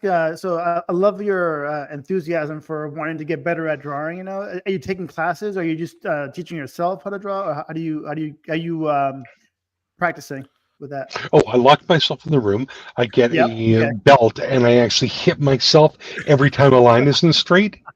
Oh, I need to see this. I need to see this video of you. Oh no, I wouldn't do videos of that. Gosh, I'm just kidding. That's on my Patreon. Right, of course. That'll cost you. Yeah, it costs you to see those videos. That's awesome. So where can, besides the website, which I just shared out in the chat, where else can people find you? There's links on there because I am on Facebook, on Instagram. I'm getting away from any of the sites that would be affiliated with extremist groups, so you won't find me there. I'm going to be going on to, I'm going to be more active on Blue Sky. I'm trying to Threads, although I'm not a big fan of Threads just about yet. And can people grab all your social media from your website? Yeah, all through the website. That's fine. But the website, I've got everything updated. Going on, subscribing to the newsletter is probably the best thing a person could do. Because I only send out maybe 1 a month. It's nothing too crazy or fancy, and it's always something that's going to be a little bit entertaining. Okay, yeah, that sounds great, Mike. Well. So actually, I wanted to circle back around to one more thing. Okay. I was going to say, just kind of like we're talking about comic shops, and it's like there's a certain lost art of killing time in a comic shop and a record store kind of thing, right? That was a vibe. You'd hang out with people. You'd say, "Oh, check this out, check that out." A little bit of that is lost in the mix now. But to your point earlier, though, Mike. Things have transformed, right? It's not the same as it used to be. So there's different places to go to look for it and of that nature. One thing I really wanted to comment too, and this is kind of like the last thing I wanted to button up on it, is that I think personally, if I could offer a little bit of feedback maybe, is that you see comics that don't translate well to like webtoons or digital comics. But, looking at Oldsmobiles, it would work perfectly in webtoons. It would port over nicely because a lot of your layouts and pages are a little untraditional, so it would actually match the scrolling format very nicely. I think you have this nice rare gem where you have this beautiful book that would work in many different ways of just distributing it. Yeah. Manga, traditional comic format, webtoons. Like you really have a special thing here, and I just wanted to kind of praise you a little bit on that. Thank you. Well, I am on Webtoons, Tapas, and Comic Fury. There you go. Issue 2 is being uploaded now, just a page a week kind of thing. But of course, I guess I should mention, if a person wanted to subscribe to my newsletter, they're going to get a full digital copy of issue 1 and 2 sent to them just for signing up. That's there great. You go, freebies. Awesome. Yeah. Hey, can't be free digital goods. Can't complain. Awesome, Mike. Well, I want to thank you for coming on the show. It was great to learn about your project, learn about you as a creator, and I don't know how you find the time, dude. You got so much going on, you know. Johnny, Harry, did you want to say anything to our guests before we head on into the other segments? No, just great meeting you. Actually, I was going to ask you. You do voiceover work too. Who's your favorite voice actor? Did you have one? Whoa, George Lowe. Sorry. George Lowe, Space Ghost Coast to Coast. Oh yeah, he's great. George Lowe also voiced some of my when I was on 104.7 Free FM. George Lowe would do all my intros. So nice. I would have to go through all of his voiceover work and cut and paste it. And remember, it was like, Mike, you're listening to Mike Moman. My cousin married a Moman once. Now she has 18 kids. That's great. Yeah. I like that guy a lot. Because we would just send him like one or two lines. These are the things you need to do. Do your thing. And he would send us back a half hour of him just gabbing. And I loved doing the imaging with George Lowe. That's great. That's so cool. Great. That's a great answer too. That's awesome. Cool. But Johnny, you have anything or? Well, just Mike, it's been an absolute pleasure having you on the show. I mean, just learning about your, everything about you as a creator, everything about the inspiration behind your story. Please, by all means, come back for the future. We'd love to have you again. I'd love to do that. You guys are pretty A-OK awesome. Awesome. And right before you go, Mike, Ryan Santos said beating yourself up is a classic drawing tradition. Yeah. So he agrees as an artist. Oh, sorry. I misread that for a second. Beating yourself up. Yes. Same thing. Pressure creates diamonds, right? I mean, yeah, exactly. Take the Daddy Jackson approach. All right, everybody, check out Oldsmobile with Laser Guns. The link is in the chat. Check it out and back indie creators. Especially if you love comedy, this one's right up your alley. Comedy, hell yeah, comedy, sci-fi, and just good buddies having fun in outer space. So love it. All right, Mike, thank you so much for coming on the show, and thanks for having me. wish you best of luck with the comic and. Like Johnny said, down the road, come back and share us in a year or so and let us know what's going on. Even less, whatever. Come back when you're ready to promote more. We'd love to have you. And good luck tomorrow on your exam. Oh yeah. I got an exam tomorrow. Same Constitutional law. Yeah, I know. Everybody here, he's not studying, Harry. So right. All right, Mike. Have a great night, and we will talk to you soon. Thank you. All right. Good night. That was awesome. That was great. Yeah, great. Yeah, he's a great guy. I like the project. It does, like I mentioned earlier, does remind me of the old comics I used to do with my buddies back in the day. I wish I had just fun. My friends made one of us, for it was like a Christmas comic back in the day. It was like something like I would say silly and crazy things, and my friends like make fun of me in this comic. I have it somewhere. I'll find it for next time. It's pretty. That would be a gem to uncover. It's a Christmas comic. Yeah, it's pretty awesome. So I didn't really have much else. I know we usually do our recommend segments. I don't know if you guys even have anything that I didn't look today. This kind of was like put together last minute. I just thought I took a look. But there's really nothing, there's like scant amount of things out there. Everything's pretty much fulfilled and like nothing's really. There's one launching tomorrow that I'll mention though. That had my attention from Bad Idea, which we've talked about many times. Those guys, they come up with some cool stuff. I gotta admit, like for perps and stuff. Their name's so ironic then.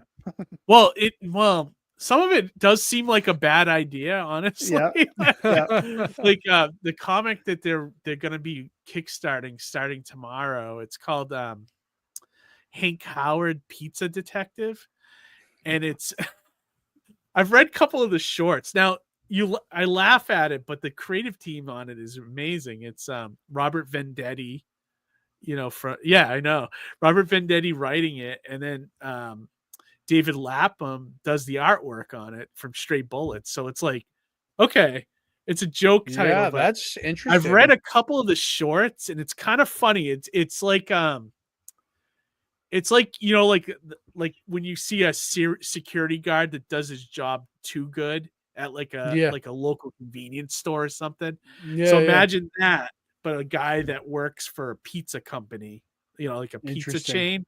Yeah. He's like, you know, like money goes missing in the safe, and he's like on this case, you know, like he's like Mike Hammer.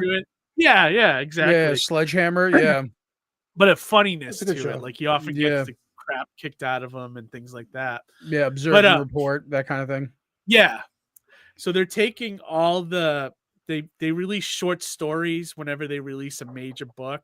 They put like short stories in the back. So they have like 7 of those that they made of Hank Howard. Okay. And now they're producing like 7 more new ones, and they're going to release it in like this hardcover. So I was like, nice. Oh, that's cool. I might back that. They're putting it in a slipcase that looks like a pizza box. Like they bought like, that's cool. They partnered with like a pizza company to try to get the look and the cardboard and all this stuff. I was like, that sounds great. But their perks are crazy. Like they have, so I guess the book is not complete yet, but they're doing like a pizza company does, like with a 30-day guarantee. So, so one of their perks is a 30-day guarantee. If you don't have your book in 30 days, you get it for free. Oh, that's awesome. Isn't that great? But then they also added a second perk called a double down, where it's the same thing, but you pay a little more. And if they really miss the 30 days, you get their next Kickstarter project for free too. Wow. I know. Is that crazy? Like, I love that. And then on top of that, there's another perk where you can, I imagine it's going to cost a bunch of money, but you can have your book hand delivered to you by one of the creators with a pizza. Like they're going to show up to your house with pizza and the book, and you can pick from a bunch of people that will do it for you. And I was like, oh my Lord. That's crazy. I mean, that means they have to fly across the country or wherever to deliver the pizza. Like that's crazy. I can't even imagine what that perk's going to cost, but kind of like it. I admire their creativity and their weirdness, like on everything that they do. Like, well, yeah, you know, it's fun and it stands out, right? So that's kind of where, like, that's kind of what you want as a creator, is to do something that stands out. Yeah. You know what I mean? But also leaning into what it is, like, you know, the pizza angle, I thought was genius. Like, yes. You know what I mean? Like, just really cool. Like, and the fact that you got good creators making it, like, it's just, I think it's a no-brainer. So that's dropping tomorrow sometime on Kickstarter, and I'm going to look at it once it goes live, because I get their newsletter, so that's how I kind of know about it. And they've been doing the countdown, like each day, telling you what, you know, what they're going to do and things like that. That's cool. So, well, that's the hype, right? That builds to the launch of the campaign. That's really cool. Yeah, no, I thought it was a great idea. But I figured, like, since it's the new year, like, we could just talk about plans we might have for 2025 as far as conventions and comics and things like that. I know, like, is your convention art schedule filling up at all, Johnny, or is it like a little bit? I actually had an opportunity come, you know, across my plate today. Oh, cool. But I just, like, given the circumstances of things that are going on elsewhere in life, I have to just be mindful. I have to be very wise of the choices I make in terms of conventions that I take this year. I'd like to do every single one I can, but the only ones that are for sure locked in are Saratoga, San Diego, and New York. And Indie Creator Con. Oh, and Indie Creator Con. That's right. And Plastic City, probably. Yeah, of course, you're in for Plastic City. I already have you on the website. Nice. Actually, I think the guy that does, like, posts for me on Facebook put you up on there. Oh, cool. There was a few people commenting like, "Yay, Johnny's coming back" and stuff. Oh, like nice. Nice. I miss social media, so I forget, like, all that. I forget. Yeah, no, I mean, is it hurting you at all not having it? Like, financially? Well, I don't or know because I really business-wise, or- I haven't seen the impact of that yet, right? Like I haven't seen the difference of, people going, "Oh, like I can't find you," or and then again there, I still have my Instagram, so people have been, can find me through there. So, Yeah, but just I was active on Twitter and now that's gone. So that's where yeah. like Mhm. my barometer is, not there, and trying to use Blue Sky, it's still in its infancy, and not I don't even know if it's going to take off, but it's such a shallow pool that It it's is it's like it's it's okay. It's like a good experience, but it's not the impact that it was with like say where I had my Twitter account. You know yeah. what I mean? I So wish Blue Sky. The one thing they're missing is the scheduling option. I hope they get that. If they get there's that, a I might lot, use it a little more. even like so like if I go to upload a GIF for my phone, that GIF will only upload as an image. There's a lot of broken things in the Oh, process. Yeah. okay. So there, I mean, it's getting better, but it's just not the same. You know what I Yeah, mean? right. It's missing some of that stuff that we take for granted, Like Yep. Yep. I have been messing around with it a little bit since Amy started an indie comics relay one. Mhm. Just sharing out the stuff that I would normally share on Twitter. You know what I mean? Like, Yeah, it's just one extra stop to have to make, right? On all your social media tour. yeah, but I just It's like cut and boom, paste boom, boom, boom. what I'm already writing on Twitter and just put it on Right, Blue Sky. The thing right. that stinks about it is like I schedule a lot of tweets, so going to Blue Sky, you got to kind of set You have to do it alarm to put live. it out. Yeah, Yeah, exactly. Because sometimes like it's a tweet for like when I put up an indie comics relay video and it doesn't go live on YouTube until about 6. So I like to tweet out about 6:10 and just let people know that it's up there. so where that's a convenience for us as creators and people who are, want to put our content out there. When you're on Blue Sky as a reader, Yeah. it makes it feel less like, you know what I mean? Less like it's just stuff advertising things. You know what I mean? Yeah, right. It's the content is now more genuine and live in the moment, as opposed to like scheduled ads where people are absent Yeah. as things are getting posted. You know what I mean? I'm sure that's coming if they get the numbers up, but Right. I'm sure there's got to be some level of okay. right We now have it's like to early Twitter. Like right. Which Ryan that had was a good question. Oh, go ahead. What are you I was gonna gonna say? say early Twitter had a really great vibe to it too. That was like the foundation of what made Twitter great now. Yeah. So Ryan says he's putting his con schedule together. What are the must-do shows? I mean, that's relative to the local to your area, Ryan, right? Or are you looking Yeah, to I travel? mean, Because that's the difference is if you're looking to travel, then I've heard a lot of great things about, say, like Dragon Con. But Dragon Con, like I heard, you could also get lost in the mix. So it's, yeah. I mean, I always say like, you got to make a list of what's important to you. If you're gonna make money, you got to think of all the expenses. I know some people, if you're just going, everybody was so burned from 2024 and not making money yeah, that I know. it's like you ask somebody, hey, what's a Please good let this be an convention? up year. They'll bite your head off. I know. You know Please what let I it mean? be an up year Unfortunately, this year. 2025 isn't starting off too great either. With like financially, like everything's Yeah, gone right. like Well, it's up so much. Like, although I again, hear it's people were spending a lot at the holidays, but I feel like that's the same every year. well, that was even if it's pre. Well, bad. people return a lot during the holidays too. It's a Yeah, cycle. that's true. It's a vicious Let's hope cycle. this is an up year because I'm like, It's a circle. I, Speaking of pizza, my friend Lucy and she has 3 kids, and they all want to hang out with me here at my. They come over to my house here to watch movies, or cartoons or whatever. So she gives them like she doesn't want to bring all 3 of them here to make because it can get crazy here with 3 kids running around.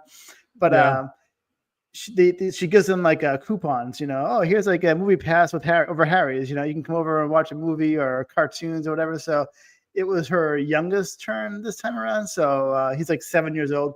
And he's like, yeah, Harry, when I come over, he's like telling his mom, he's like, I want you to leave and leave me and Harry alone, so we could watch a movie together and watch cartoons. I'm like, what? I'm like, she's like, Harry, are you okay with that? I'm like, no. Like, what if something happens? Like, you should probably stay. I'm like, shouldn't she? Like, I need a witness and watch, or something. I need a backup.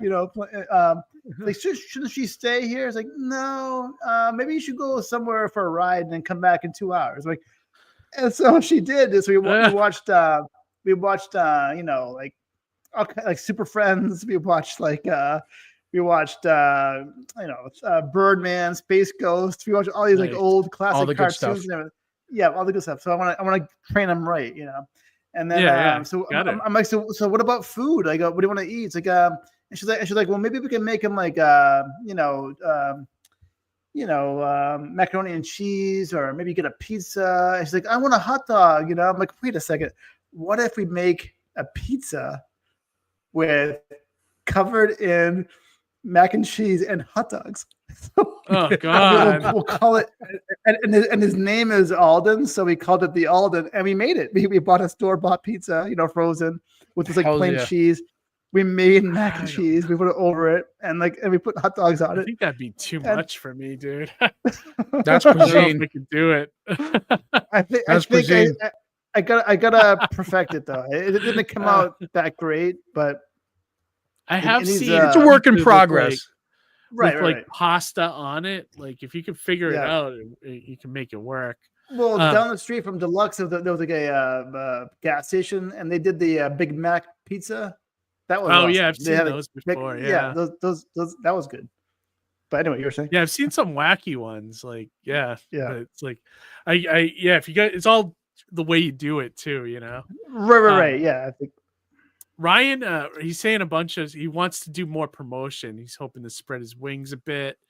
He's more interested in promotion. Okay. And he's saying the book's out in 2 weeks. Oh, that's cool. That's the one. Awesome letter. Yeah, so I can't wait. Can't wait. One. It's a good one. It's a good book too. So especially if you love. Is that going to be Kickstarter? Is he going to Kickstarter with that?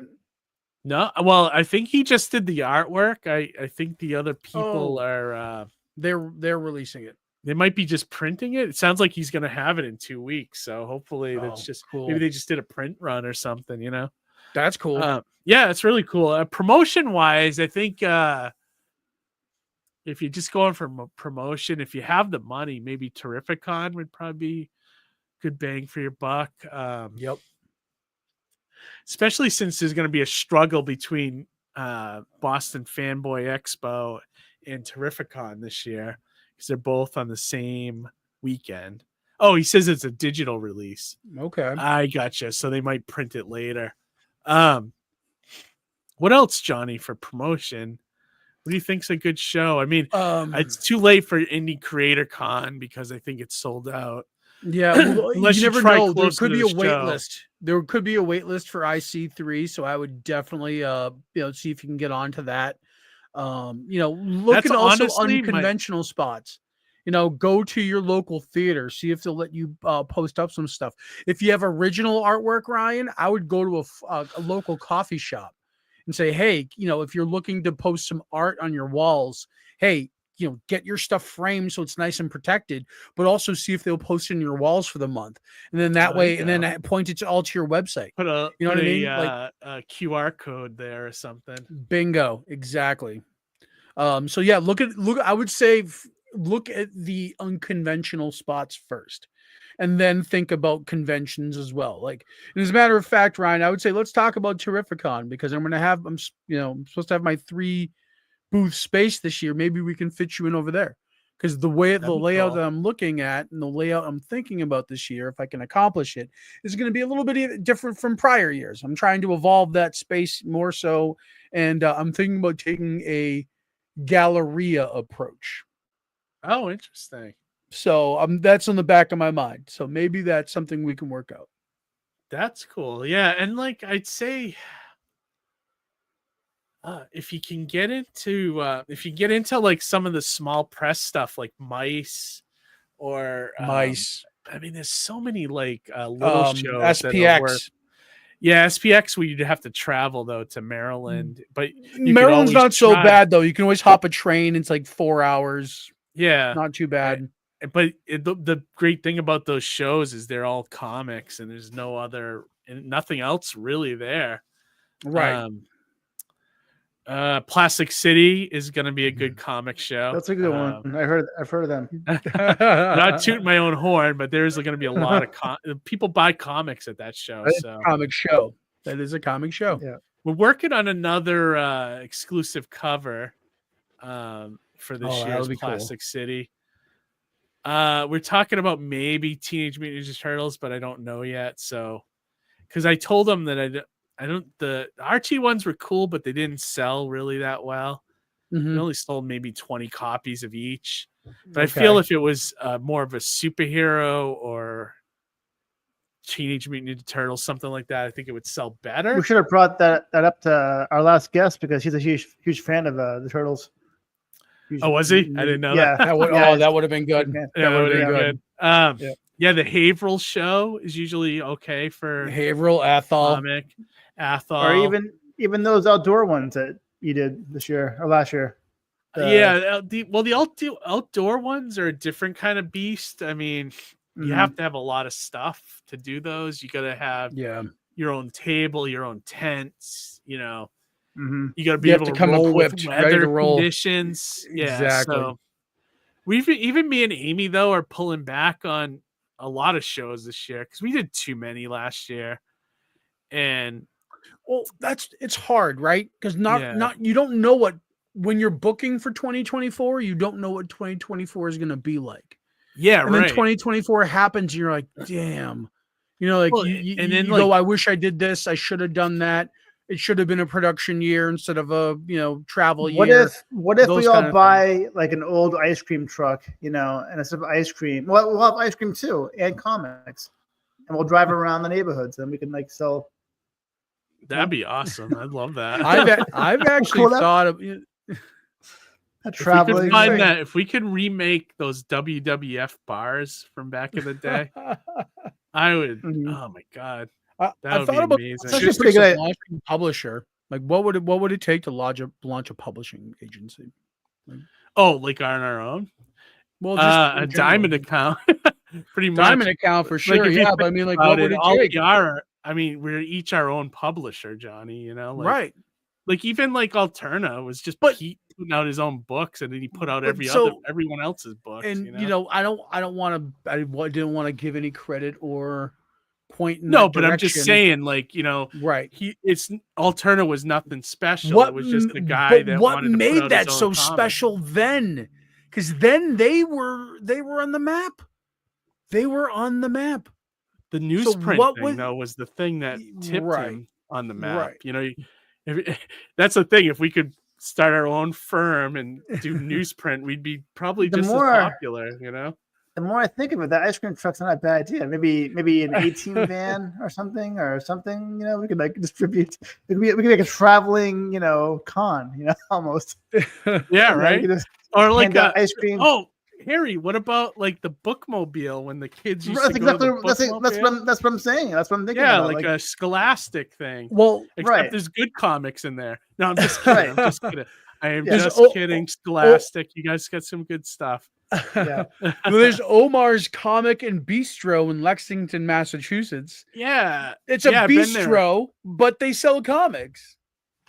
Perfect. Yep, and it's also a gaming spot too, isn't it? Right. But think of that's a fucking brilliant hybrid thing. You know what I mean? I'm doing multiple things here. You know what I mean? That's getting people in the door and getting people to stay. Right. Yeah. Get your lunch, grab a comic, maybe do some gaming. Trivia with the prize being some comics. Bingo. There you go. Comic Con. I like it. I like the traveling. That's great. Comic Con boy. I like that. That'd be awesome. Great. I'm like the Oscar Mayer wiener. Johnny, the Oscar Mayer wiener. Yeah, Oscar Mayer wiener. Get accept the big comic on the top or something. Right. Yeah, that'd be cool. I've thought about the whole publishing thing. It's a big endeavor though. To take because it's a lot of work.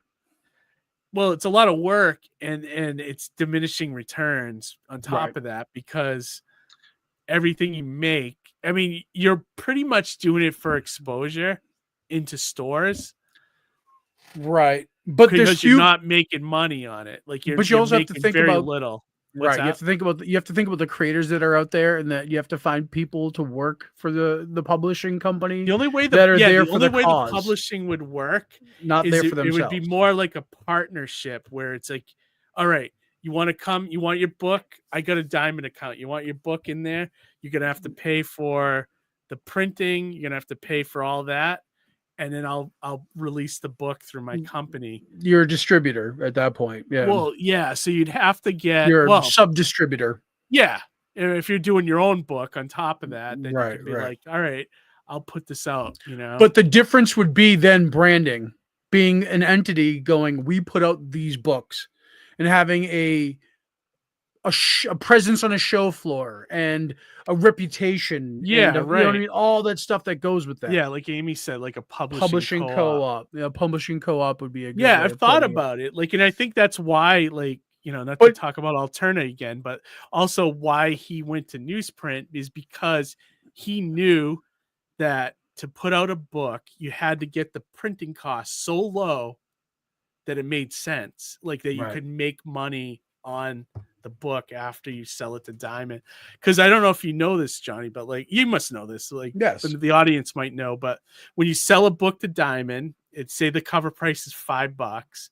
You're selling it to Diamond for probably about $1, right? Because they have to give a discount to the retailer, and then they have to make money. So you're basically getting $1 where the book's $5, and it's Right. probably might even be less than that. You might be getting 70 cents per So, copy. and then to that point, think about you as a creator having to print that many books and sell that many books to make that kind of profit. And to get a cover and to get a printing cost below 70 cents, it's not possible unless you're buying Unless you got 10,000 volume. units or more.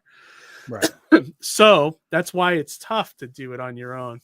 Right. So it would have to be a bunch of people kind of teaming up and all pitching in money or doing crowdfunding to get books into stores. Like you have to do it that way with the sole purpose of knowing that it's pretty much just for exposure. You're not going to make money at this.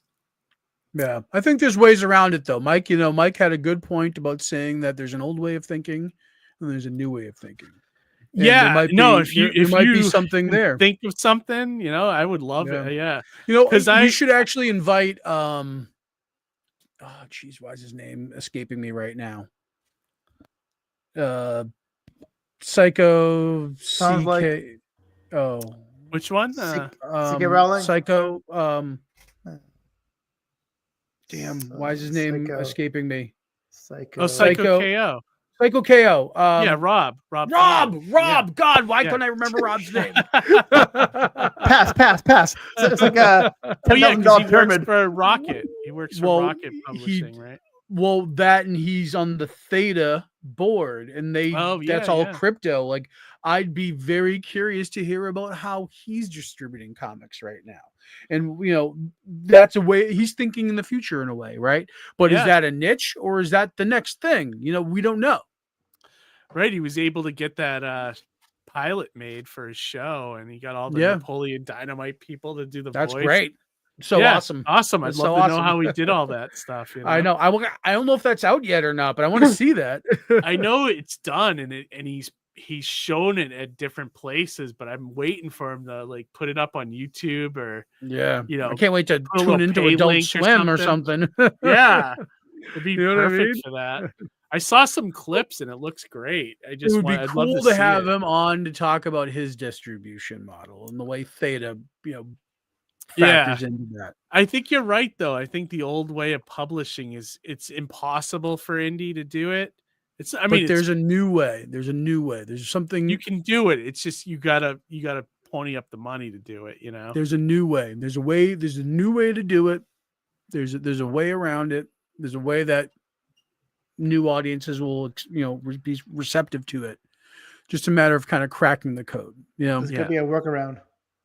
Yeah, no, it's true, Harry. I mean, it's just trying to Right. find out how to get it to where people are reading, like, Yeah. it's Well, maybe crypto is a thing, I don't know. I think that's just supplemental to it.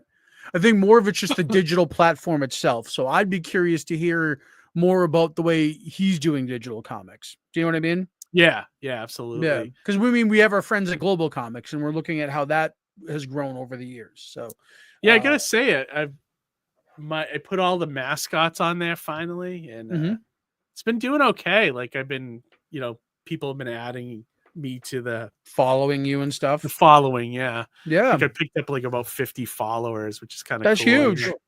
Yeah, for digital. I mean, like digital Yeah. doesn't do much for me, but since Global is handling it now, it seems to be doing okay.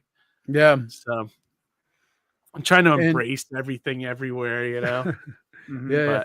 And one other thing I wanted to share and give a quick shout out to is a good friend of mine, Ian Mondrick. He just is that the thing you shared in the private chat? Yeah. Okay. So this isn't a traditional comic. It's just it's a compilation of art. But I just wanted to give him a quick shout out. I highly encourage people to check out the campaign. Just it's an unconventional art of Joseph Mondrick. And Ian, I believe that's his brother. What's that? Have I met Joe before, or is he? I don't. So I know Ian, personally. I don't know if you've met Ian before, but yeah, she's got this release out. Some really awesome artwork in the book. Just wanted to give him a quick shout out. This must have been his dad, I think. Oh, okay. Yeah. Cool. So some really cool artwork in here, and I wanted to, like I said, give it a quick shout out to Ian and this campaign he has. Yeah, this campaign he has running right now. Nice. And how is he doing? Let's take a look. He just launched it, I think, literally yesterday. Oh, okay. So yeah, he's almost at goal. Great. Yeah, he's almost at goal. 21 days to go. That's awesome. Yeah, I'm surprised that it hasn't gotten a project we love, because it's just it's just a nice, high classy looking book. Yeah, I like that. That's really cool. Yeah, so check that out. Let me share check the that link out, in guys. the chat for everybody. I brought up the campaign. We're in demand now, but we're at 2,500. Very nice. Awesome. So it's growing, which is good. So just keep it open until the book, till you're ready to go. Out. Yeah. Keep adding. So check that out. Also, I was gonna say there's no reason to shut it down early, right? Yeah. Why would you? Plastic City. I'm starting to rebuild the website, coming up on August 23rd. Starting to put the guest list together. Here's who I've confirmed so far. Nice. Very famous Tim Jones. Yeah. Chris Gugliotti, Joe Schmalke. Everybody loves Joe. And then the list right here is growing already. Like, look at that. Different people. Look at this Johnny guy C right in the here. list. Right over there. Look at that. So already it's starting to become... Team Ninja Shark. So PJ is going to be...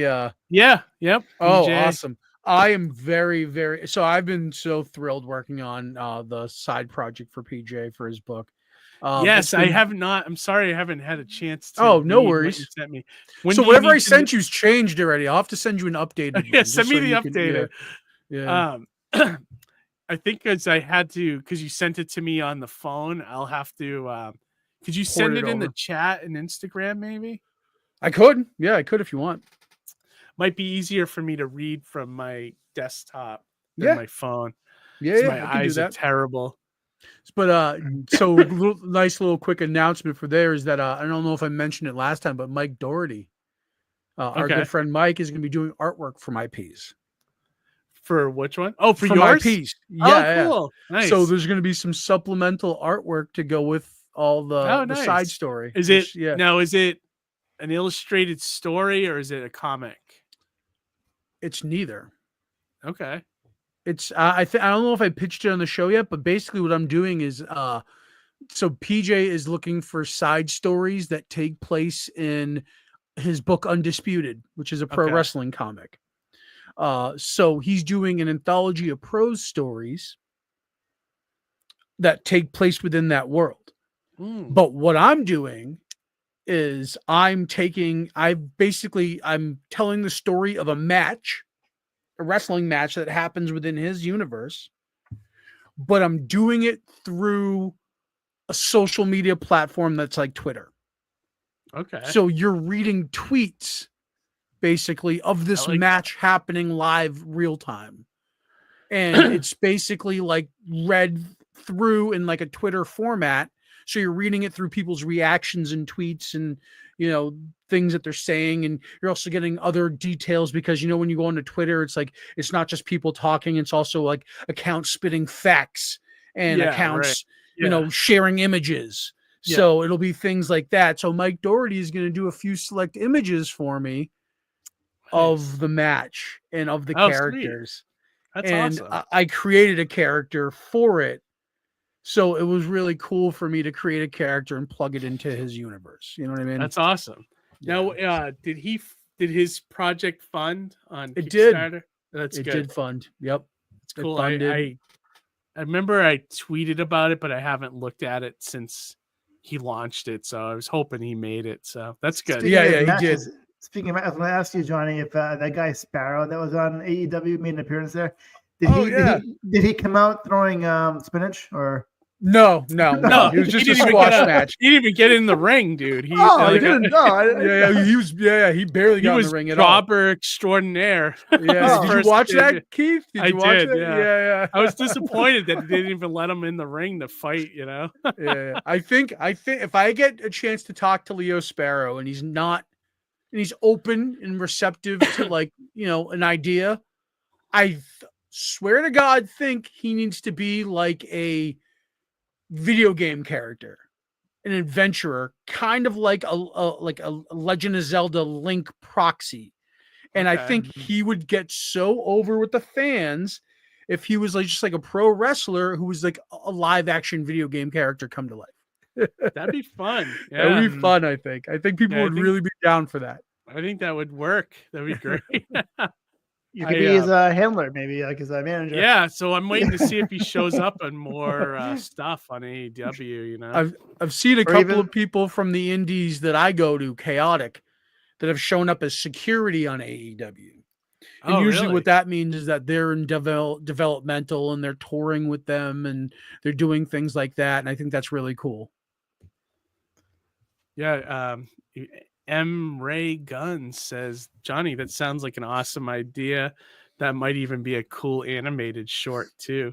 Oh, I don't know which idea. Oh, it must be the wrestling one, the tech. Oh, cool. Yeah, maybe. I mean, I don't know. Or the video PJ's game project.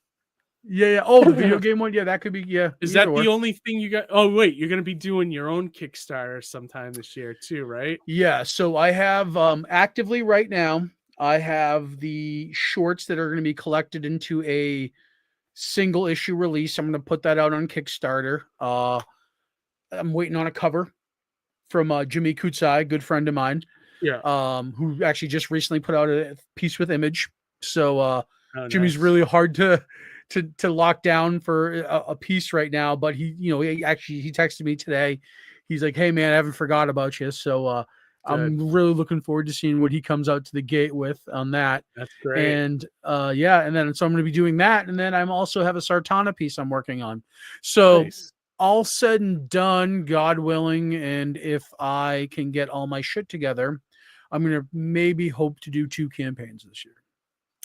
Oh, that's what I'm eyeing too. My goal is to try to do 3 this year, but I don't know how that'll go. 3, including the one I have right now. I could do 3. It would just be too much. You know what I mean? Yeah, and that's why I'm saying I'm not going to commit to it, but I'd like to finally get Kid Switch 2 going again, and then also I'd love to do the untitled social media one, Yeah. At some point, at least write it. And if anything, I want it written this year and ready to go. Yep. Kid Switch number 2 is already written, so it's just like more finding a new artist and putting a Kickstarter together. And that's probably a good time to try a different crowdfunding site too. Yeah. Maybe build an audience there, Yeah. I could probably refer you to some artists too. Somebody, Yeah, definitely. And I think with that one, I'm just gonna do bare bones comics and maybe just sell my backlog, and that's it. Bare bones. Yeah. That's a good Keep idea the for a campaign comic. tight and just that's it. That's it. Get it Yeah, out yeah. there. Yeah. But we'll see. Like I said, that's juggling everything, including all the conventions that I'll go to this year, and top of Plastic City Comic Con, which I'm working on now too. So we'll see. I mean, it certainly gives me, where I work part-time, I can do all this stuff.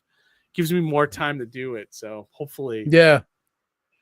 But also running this channel is a lot of work, and just everything, dude. It's Mhm. Yeah. It's a lot. It's a lot. It's a lot, dude. It's a lot. And I forgot my train of thought. I was just gonna tell you something else, but maybe it'll come back to me. It's getting It'll late. boomerang back around. Yeah. Right. But yeah, no, and that's pretty much my 2025 in a nutshell. Try to get a couple crowdfunders in, do a couple shows. Oh, I remember what I was gonna say. I was gonna say, like, looking at conventions, March, dude, is becoming like the new April. Like, Oh yeah. I was looking at, so they have the first weekend of March, I think, is not Super Mega Fest, Northeast. And then normally I don't care about that show, but the fact that Roy Thomas and Jerry Conway are going to be there, I'm I like, did see that. do I do this show? I don't know. I'm still leaning to just maybe going to the show and not setting up. But then the week after that is Creator Con, Indie Creator Con. And then the week after that is Super Mega Fest, the new one in Danvers. And I'm like, too much. I don't know if I'm there's a lot. It's a lot. It's a lot to deal with. Fuck, man. So many, so. Yeah. Oh, and then Ryan's I'd love to asking meet more Jerry lettering. Conway, so. Yeah, me too. More lettering. Yeah, of course. As long as I can get more jobs. Right now it's everyone's going into the winter mode where there's not a lot of work, but I do still have a couple on my plate. Not as much as I was juggling though. Right. So hopefully I'll get a couple more as the year. Someone emailed me the other day about it, but I haven't heard back. So we'll see. Yeah. But yeah, I'm chugging away on that too. So but all right, we've been going 2 hours, so I think I'm gonna wrap this up. You guys okay with that? Yeah. Yeah. Oh yeah. Anything yeah. else you want to add, or Harry? Anything? Yeah, I don't have anything like current to show. I have some like I could show some things, but they're like old, things that were unfinished. Okay, yeah. When they become more finished, we'll. How about next week? I'll find that comic that my friends did. It's it's very crudely drawn. It's not professional. It's like very like pencil and crayons. It's very funny. It's funny how they did it. I should mention that we're actually back on our schedule for now too, which is great. We're going to try to keep every other week. Every other week. So we're not back live again until the 20th. Yeah. And then after that, the 3rd. So, and right now, because there's not a lot of people, there's like single creators coming on the show, but I'm still going to treat it like we did tonight, where give them like an hour and then we'll wrap it up. And I think that's great. Yeah, it's been working out pretty good. And then also me and you might be on Brandon Inspired Inc., the Comics Wellspring podcast. Don't have a date yet. I sent Brandon all this stuff. He might come on our show again at some point. I pitched an open date in early March, so I'll wait and see if that works for him. He was a great guest. Loved having him on. Yeah, he's awesome. I loved him.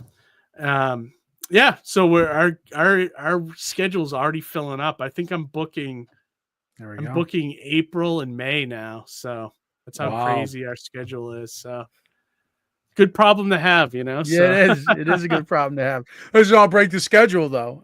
Yeah, exactly. Let's try to keep to that. If like I said, if anything crazy comes up, I'll let you guys know, and then we can decide as a group if we're going to go live or not. But we could always double up the episode with the guest, not at the same time, but just two separate depending on the guests. guest. If it's somebody that's like, like a Roy Thomas or, like somebody, an indie superstar that we want to kind of do on our own, we'll figure something out. But if not, we'll double up, so. Yep. But, absolutely. All right. Well, we're going to end this one, everybody. Thank you for joining us as always. Losing my voice. Yeah. If you haven't subscribed yet on YouTube, definitely go over there, join us, help bolster our numbers, help us get up. Let's head to 2,000 subs. You know, we're already follow us on Blue Sky. Tell your friends. We're on Blue Sky now. Yep. I'm on Twitter. We're in all the usual places. If you go to the description of the video, it has all our stuff there. So check that out. All right, everybody, have a great week. Most importantly, read some comics, and we'll talk to you later. Good night, everybody. Good night, everybody. Be excellent.